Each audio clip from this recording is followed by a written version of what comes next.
Hi students, welcome to day 2. So you have just watched Miss Patty's video and you found what we're going to be doing today.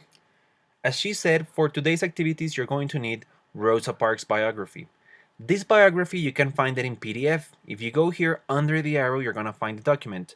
Double click it, click on Descargar, and then you're going to be able to find a document like this. You have two options. You can work with this document in your computer online, or my recommendation, you can print it so that you can highlight it, write over it, and use it however you need to. Once you have the document, the idea is that today we're going to compare and contrast her biography with the newspaper report. This is the one that was on page 28, and her autobiography. Now, some of you read it as a homework. If you're not sure of her autobiography, it's this one that is right in here. So these are the ones that you're going to be comparing. But how do you compare them? Well, you're going to do it in a piece of paper, and then you're going to copy the one that we have in the video and paste it in your notebook. This is the one that we have in here. So you have the three kinds of text. We have newspaper report, you have autobiography, and biography. Then you have the purpose, style, impact, and format. For the purpose, I'm going to help you with the newspaper. Remember, is it trying to persuade, inform, or entertain? In this case, I can say that this newspaper report is trying to give me information.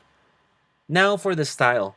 Do you see any informal language? Is it all just formal standard English, or is it more informal and colloquial? In the newspaper, I would say it's formal. When it comes to impact, what you have to think is about the tone. How does it make you feel? How do you think the writer wanted you to feel when you're reading this? In my case, I said that it could be suspenseful maybe, because you don't know what is going to happen.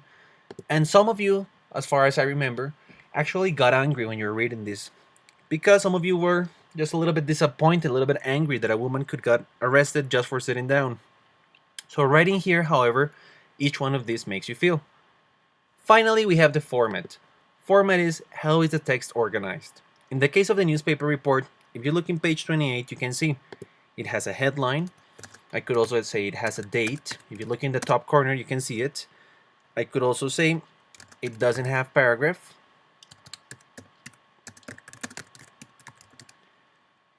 And I could say it has a picture.